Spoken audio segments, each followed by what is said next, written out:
অধ্যাদেশ জারির 11 দিনের মাথায় আনুষ্ঠানিক যাত্রা শুরু করল সুপ্রিম কোর্ট সচিবালয়। এখন থেকে নির্বাহী বিভাগের পুরোপুরি নিয়ন্ত্রণ মুক্ত হলো বিচার বিভাগ। এই সচিবালয়ের সার্বিক নিয়ন্ত্রণ থাকবে প্রধান বিচারপতির হাতে। সুপ্রিম কোর্ট সচিবালয় অধ্যস্থন আদালত ও প্রশাসনিক ট্রাইব্যুনাল নিয়ন্ত্রণ সংক্রান্ত প্রয়োজনীয় সকল প্রশাসনিক ও সাচিবিক দায়িত্ব পালন করবেন তিনি।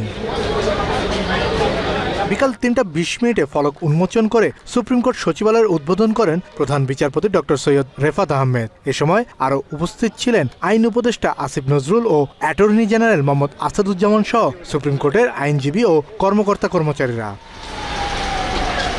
সুপ্রিম কোর্ট সচিবালয় উদ্বোধন শেষে প্রধান বিচারপতি বলেন, সচিবালয়ের কার্যক্রমে স্থায়িত্ব বজায় রাখাই এখন বড় চ্যালেঞ্জ। 26 বছরের যাত্রা, কিন্তু এটি এখানে শেষ হলো না।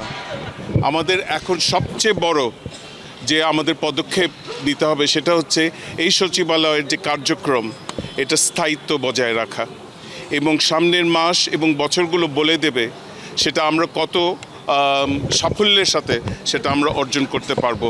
একটা জিনিস হয়েছে, এখন কিন্তু এই যে ক্ষমতা, আমাদের সাংবিধানিক ক্ষমতা, বিচার কার্য পরিচালনা করা এবং বিচার ব্যবস্থা পরিচালনা করা, সেটা কিন্তু সব কিছু কনসেন্ট্রেটেড হয়ে গেল সুপ্রিম কোর্টের কাছে। এটা সাফল্য যতটা আমাদের অর্জন হবে, এটার ব্যর্থতাও কিন্তু আমাদের মেনে নিতে হবে। তো সেই দিক থেকে আমি সবার কাছে আমার আহ্বান রইল, আগামীতে যে নির্বাচিত সরকার আসবেন তাদের তো বটেই, এবং আমাদের যত স্টেক হোল্ডার আছে তাদের সবাইকে এই যে ধারাবাহিকতা, এই সচিবালয়ের ধারাবাহিকতা, আইনের শাসন বজায় রাখা, গণতন্ত্রকে বজায় রাখা, এই ধারাবাহিকতা যেন অটুট থাকে এটা। এবং আপনারা, আমি সবসময় বলি, ফোর্থ স্টেট যারা মিডিয়া আছেন, আপনারা প্রিন্টেড ইলেকট্রনিক মিডিয়া আছেন, আপনারা গত 16 মাসে আমাদেরকে যে সহযোগিতা দিয়েছেন, সারা দেশে আমাদের যে বার্তা পৌঁছে দিয়েছেন, সেটার জন্য আমি আপনাদের কাছে ব্যক্তিগতভাবে অনেক অনেক কৃতজ্ঞ। মাত্র 30% টাকায় জমির মালিক হয়ে নতুন বাংলাদেশের গড়ে তোলার স্বপ্ন দেখা বাংলা বসতি। আইন উপদেষ্টা বলেন, বিচার বিভাগের স্বাধীনতায় ঐতিহাসিক দিন আজ। সুপ্রিম কোর্ট সচিবালয় প্রতিষ্ঠার মধ্য দিয়ে রাজনৈতিক মুক্ত হলো বিচার কার্য। আজকে বাংলাদেশে বিচার বিভাগের স্বাধীনতা প্রতিষ্ঠা, আইনের শাসন প্রতিষ্ঠা এবং মানবাধিকার প্রতিষ্ঠার পথে একটা ঐতিহাসিক দিন।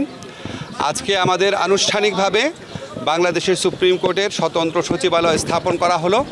এই সচিবালয় আইন করার জন্য বিগত 3 দশক যাবৎ বিভিন্ন রকম চেষ্টা করা হয়েছে, এর আগে করা সম্ভব হয় নাই।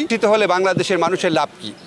লাভটা হচ্ছে, আপনারা আগে সবসময় শুনতেন যে অধস্তন আদালত যে আছে, ট্রায়াল কোর্ট আছে, সেগুলির উপর যে রাজনৈতিক সরকারের মন্ত্রীরা ছিল, বিশেষ করে আইনমন্ত্রীর কথা বেশি শোনা যেত।